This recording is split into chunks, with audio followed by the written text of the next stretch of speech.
Assalamualaikum warahmatullahi wabarakatuh.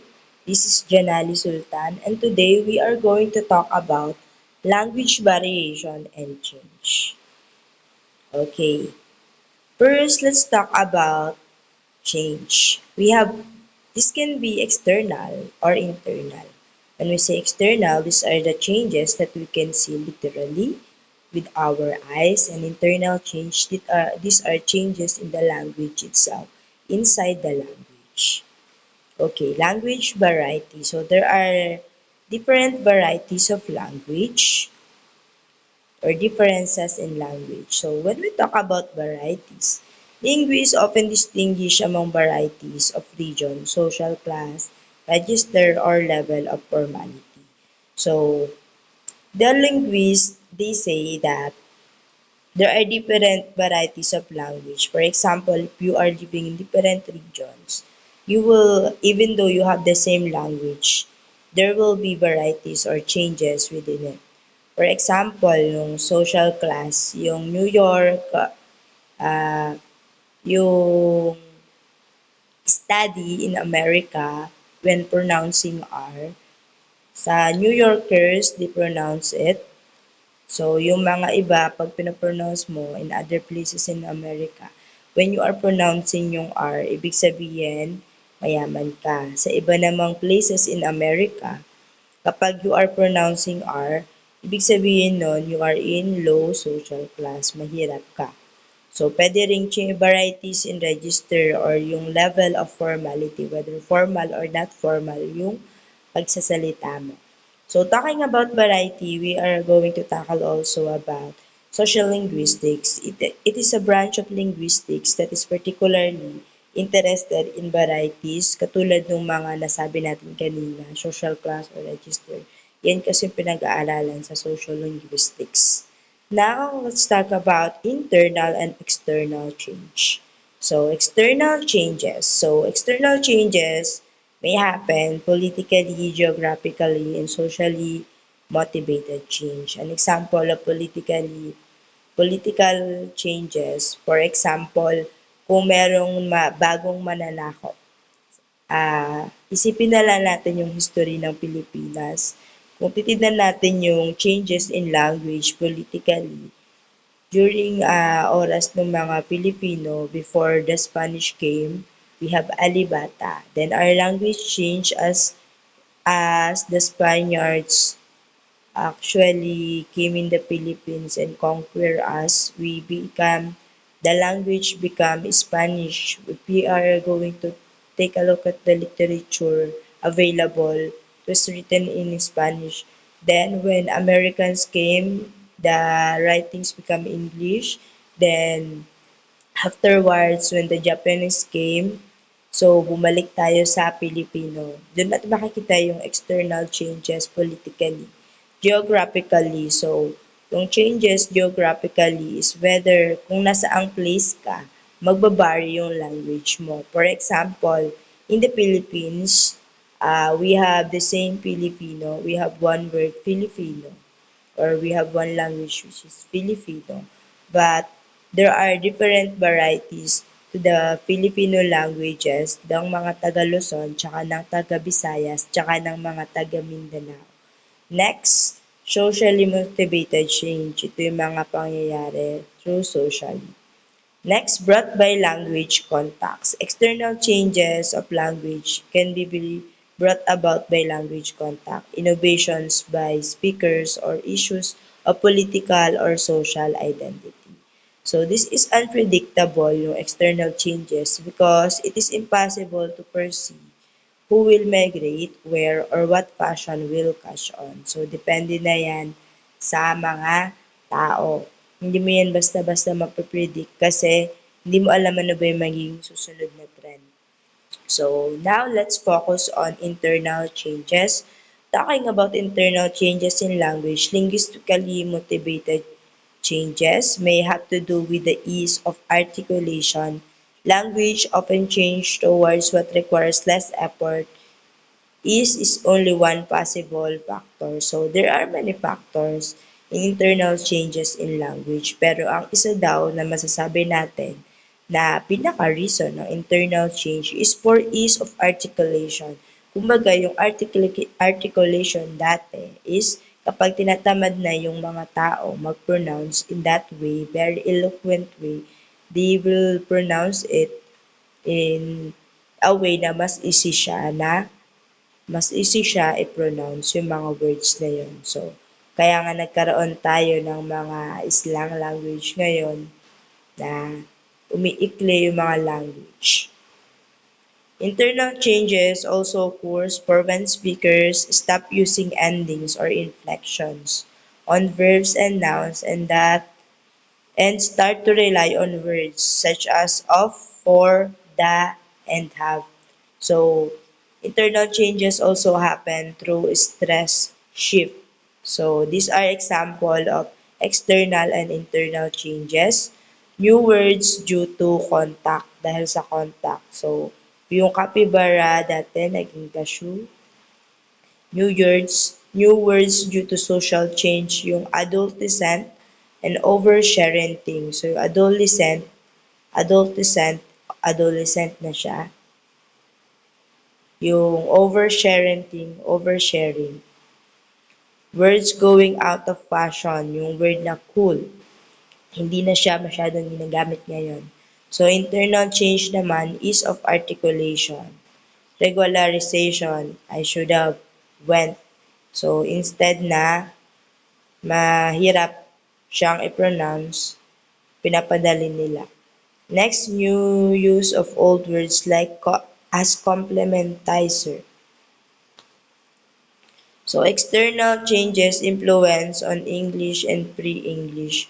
In 55 BCE, Julius Caesar came to Britain, and in 43 CE, Emperor Claudius led an army of 40,000 and eventually subdued people of what is now England, including those in Scotland and Wales. So, dito naman, pinag-iusapan natin yung external changes in language sa English. So, nung 55 BCE si Julius Caesar, pumunta siya ng Britain. Tapos, nung 43 CE, pumunta naman si Claudius with his army of 40,000 na kumbaga, they conquered England. Hindi nila sinali dun yung Scotland tsaka yung Wales. So, Celtic remained spoken. So during those times, Celtic remained spoken. When Germanic tribes began to settle in Britain around 450 BC, the Germanic dialects eventually pushed out the Celtic languages to periphery. So, nakikita natin nung yung mga Germanic tribes na yung pumunta sa Britain, napalitan yung Celtic languages, naging periphery na lang siya. So in the 16th century, the conversion to Christianity introduced Latin words into English. So dito pumasok yung Latin words noong 6th century, nung nag-convert sila sa Christianity. So between the 8th and 10th centuries, the Scandinavian raided Britain and started extensive settlement. So noong 8th to 10th century, yung Scandinavian, sila naman yung nagsettle sa Britain. So, Scandinavian may be the most important of the external influences on English grammar and vocabulary.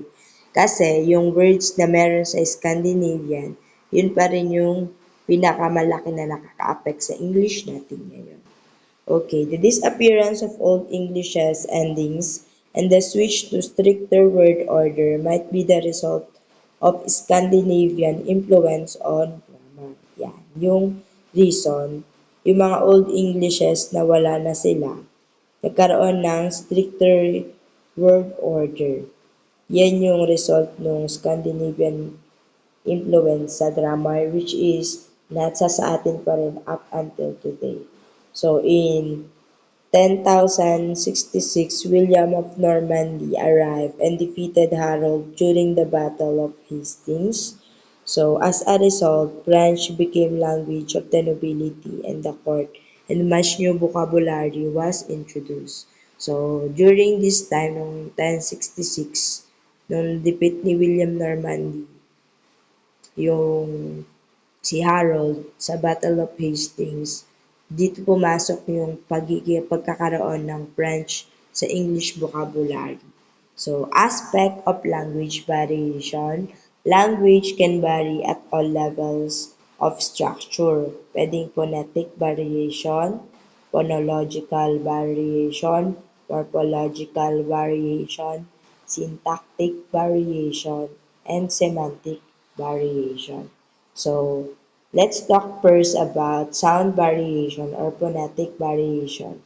So, it talks about variation in how sounds are pronounced. So, ito yung sinasabi ko kanina, R in English can be pronounced as retroflex, uh, thrilled, retroplex, or thrilled in Scottish English. Phonological variation. So, phonetic variation, it happens in one letter lang siya, katulad ng R. Next, phonological variation in contrast. Use in post-vocalic R in British, American, English, so car, from car to car. Next, phonological variation. So, different Arabic dialects realize the below contrast differently but all have three-way contrast. So, ito yung word Jebel, Jebel, Jebel, Jebel, Gamar, Kamar, and Kamar. So, kung titignan natin yung Old Arabic, K, G, and Q sa MSA, nagiging K, J, and K. So, sa Kairin, ayan, nakikita natin yung pinagkakaiba-iba nila. Nag-iiba yung letters based sa iba't iba. Old Arabic, MSA, Kairin, Lebanese, Moroccan, Sudanese, Hizaji, and Gulf. So, morphological and syntactic variation. Morphology, different rules of word formation. So, morphology, these are the different rules of word formation. For example, pag nagkakaroon ng change morphologically and syntactically, yung baby, for example, magiging babyish dati, ngayon baby-like na. Yung dream dati versus naging dream na. Sa syntax naman, different sentence structure. So, nagkakaroon na ng ibang structure ng sentences. You Ain't My Boyfriend, song by Ariana Grande. So, you ain't my boyfriend. You are not my boyfriend. You ain't my boyfriend. Nagbago na yung syntax niya. I can't let, I can't get no satisfaction. Song by the Rolling Stone and You Know Me. So, lexical variation, variation in form and meaning of words. So, autumn or fall, trousers or pants. So, these are lexical variation. These are words with the same meanings, pero like pwedeng magbabago yung gamit niya. So, autumn or fall, trousers or pants, sick, good or bad, fit, sporty or attractive. So, Emirati camel versus MSA camel. So, yan yung mga samples ng lexical variation. Next, we have language variation and change. In different variants can be used within and across speech communities. So, pwede siyang synchronic variation. When we say synchronic variation, forms vary at one time in the same community. So, in time, this may lead to permanent change in language. So, forms vary at one time sa isang same community. This may lead to permanent change in language. So, diachronic variations, forms vary over time. For example, awful and awesome used to mean the same thing. Pero ngayon, yung awful and awesome, hindi na parehas yung meaning. Yung awful, naging masama na yung meaning. Yung awesome, maganda pa rin yung meaning. Literally, yung word na literally, nagbago na din yung meaning. So, introduction to different Englishes and structural variations. English is not a monolithic language but encompasses a range of varieties, often termed World Englishes or New Englishes, reflecting historical, cultural, and social-linguistic influences. So, yung English, hindi siya nag-iisang language lang. Maraming varieties ng English na ang tinatawag nila doon is World Englishes or New Englishes na pinapakita niya yung history, culture, tsaka social-linguistic influence ng language sa English. So, these include inner circle varieties, for example, American British, American or British. Yan yung mga example na mga different Englishes. Outer circle varieties naman, yan yung sa labas ng Amerika, like sa Indian, Nigerian, where English serves as a second language. As inner circle varieties, yan yung mga English talaga yung language nila. Sa outer circle, second language lang nila yung English. So, structural variations refer to differences in syntax, morphology, phonology across these varieties, often analyzed through corpora or large collections of authentic language data. So, nagkakaroon ng structural variations sa mga language or different Englishes when it comes to syntax, morphology, phonology, and other pragmatics. So, diyan nagkakaroon ng structural variations. Makikita mo yan through corpora or collections of authentic language data. So, corpus examples from different Englishes. So, ito na yung examples ng mga corpus sa iba't ibang Englishes. So, corpora provide empirical data for comparison. Below provided was short excerpts from real or representative corpora of various English varieties. So, ito yung mga example.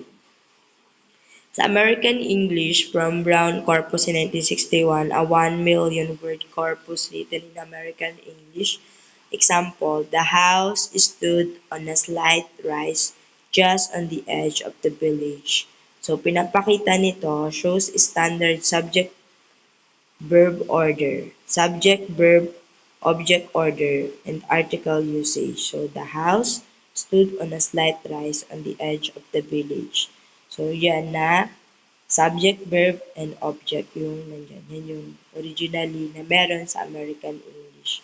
So, sa British, from the British National Corpus BNC 1990s, 1 million word corpus example, the government has announced plans to cut taxes, features present perfect tense for recent actions, common in English variety. So, ang pinagkaiba nila, ito, ang pinipicture niya is present perfect tense, which is very common in British varieties. Next, Indian English naman tayo. From Indian component, the International Corpus of English, ICE India 1990s, a 1 million word corpus. So, example, we are going to the market, no? Illustrates tag questions with no instead of aren't we in optional articles. So, dyan sa example na yan, pinapakita paano mag-speak yung mga Indians. So, instead of using aren't we, nilagyan niya ng no doon sa last. We are going to the market, no? Now, let's proceed to another example, Australian English from the Australian Corpus of English, ACE, 1980s, a 1 million word corpus. Example, she'll be right, mate. Informal syntax with ellipses and slang reflecting spoken norms. So, sa Australia, she'll be right, mate. So, yan yung pagkakaano nila. Merong ellipsis, tsaka may slang. Yan yung usually na pagsasalita nila ng English sa Australia. Next, sa Nigerian English from ICE, Nigeria 1990s, the man who stole the goat has been caught. Shows influence from local languages like simplified relative clauses without that. So, the man who stole the goat has been caught. Instead na lagyan ng that, hindi nila nilagyan ng that. Corpus examples from different Englishes. These examples highlight How corpora capture real usage, allowing for quantitative analysis of variation. So, pwede natin makita yung variations dahil dun sa mga corporeal na examples na binigay. So, analysis of structural variations in English varieties often stem from substrate languages. So, like Hindi in Indian English, historical divergence, American versus British or simplification in post-colonial contexts. Below are the analysis of key syntactic differences supported by corpus data. So, ito na yung mga example na meron tayo. Sa inner circle, article usage and omission. Ito daw yung mga pagbabago structurally. Article, pwedeng pagbabago sa article usage and omission. Inner circle varieties like American and British English articles are obligatory. For example, the house in brown corpus. However, in the outer circle varieties, articles are often omitted or used variably due to substrate influences. So, sa inner circles, sa British tsaka American English, kailangan palagi ng article. Pero sa mga iba, outer circles, like yung mga Indian, Nigerian, is hindi na kailangan yung articles or tinatanggal nila yung articles. Example ng Indian English, frequently drops definite articles as in, we went to market, instead na, we went to the market. This reflects Hindi's lack of articles leading to article-less structures. So next, variation corpus studies show Indian English omits 20 to 30% of noun phrases where British English requires them. So yan yung pinagkaiba. Sa variation, yung mga Indian, 20 to 30% yung tinatanggal nila when it comes to noun phrases. Sa British, lagi yung ginagamit. So, verb tense and aspect. British English favors present perfect for past action with present relevance. So, for example, I have eaten. So, American English often uses simple past, I ate. So, yan yung pinagkaiba naman when it comes to verb tense and aspect. Sa British English, gusto nila yung present, perfect for past actions na may relevance pa. So, I have eaten yung gagamitin nila. Pero sa American, sabihin lang nila simple, I ate. So, in Indian English, there's overgeneralization of progressive aspects, like I am knowing for habitual states, influenced by Hindi's aspectual system based on Sharma 2005. So, sa kanila naman, hilig silang gumamit ng progressive aspects sa habitual actions. Next variation in I's corpora reveal Nigerian English uses fewer perfect tenses, opting for simple forms, simplifying tense marking.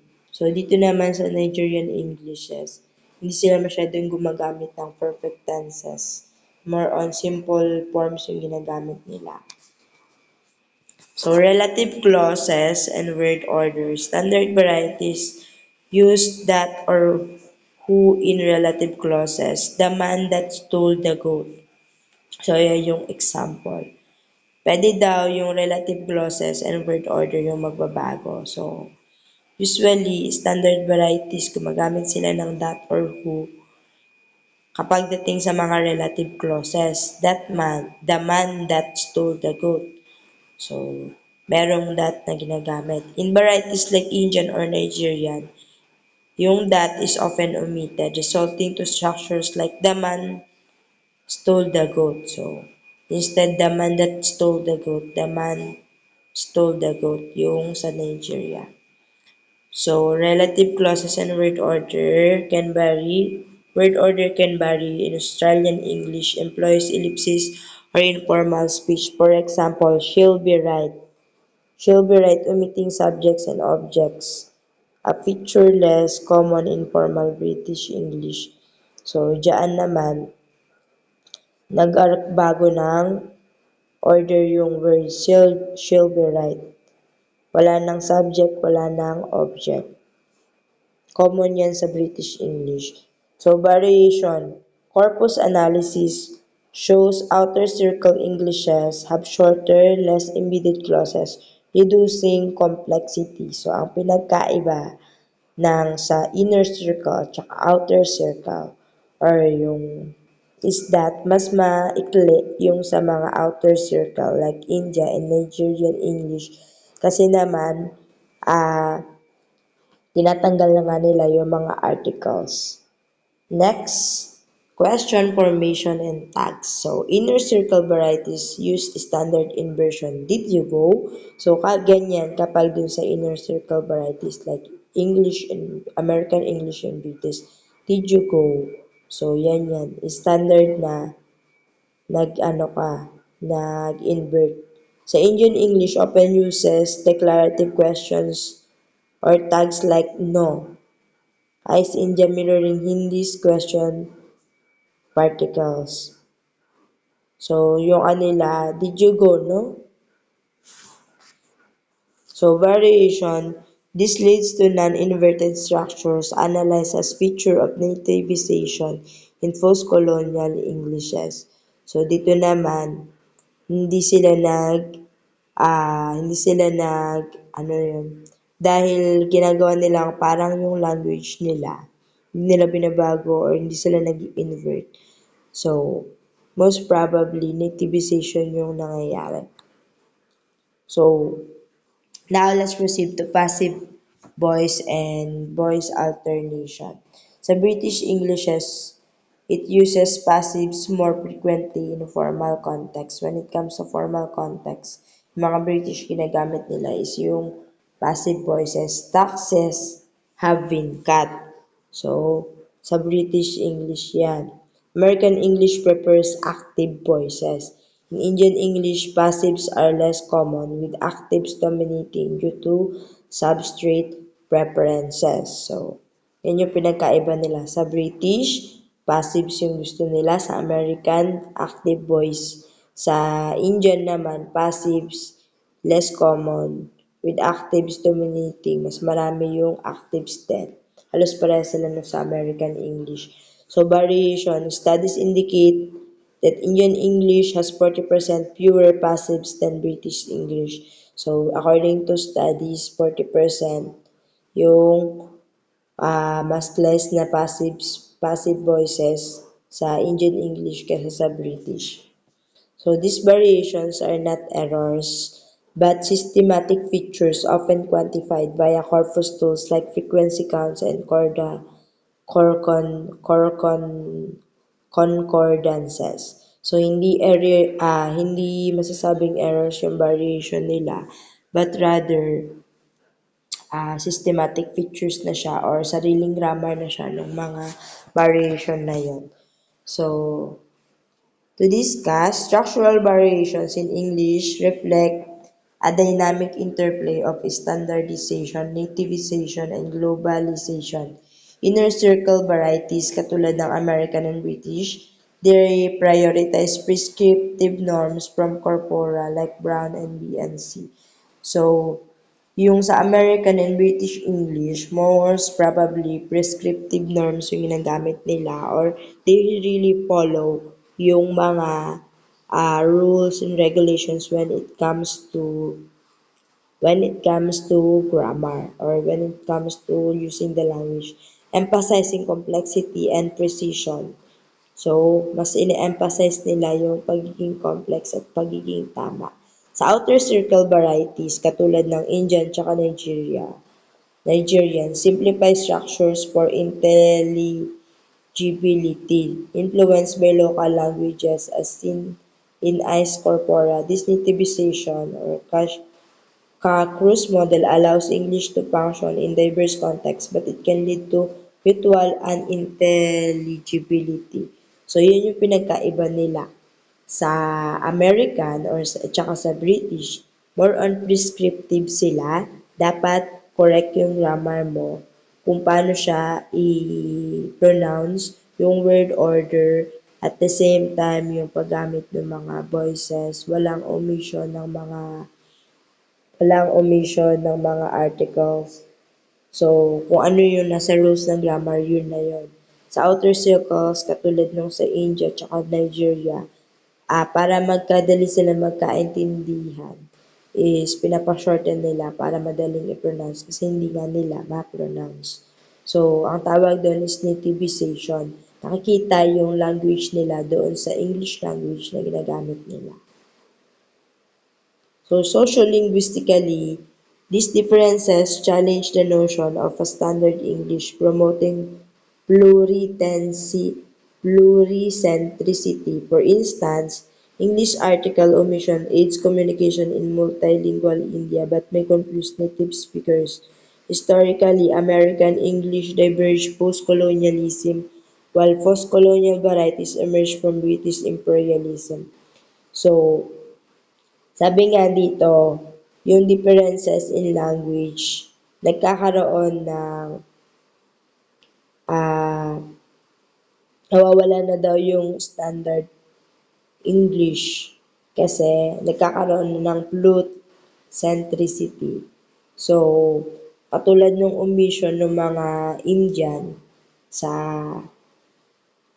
mga Indian, nagkakaintindihan sila.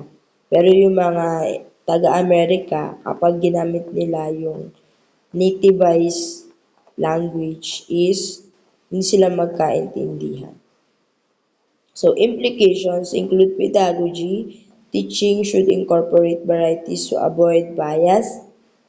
Corpora enable data-driven analysis, revealing trends like increasing convergence via media. Future research could use AI tools on larger corpora to track globalization's impact. So, kung gusto mong magturo ng language, dapat ipakita mo yung iba't ibang varieties ng English language para hindi maging bias. O, tapos, pwede din gumamit ng AI sa mga future na studies.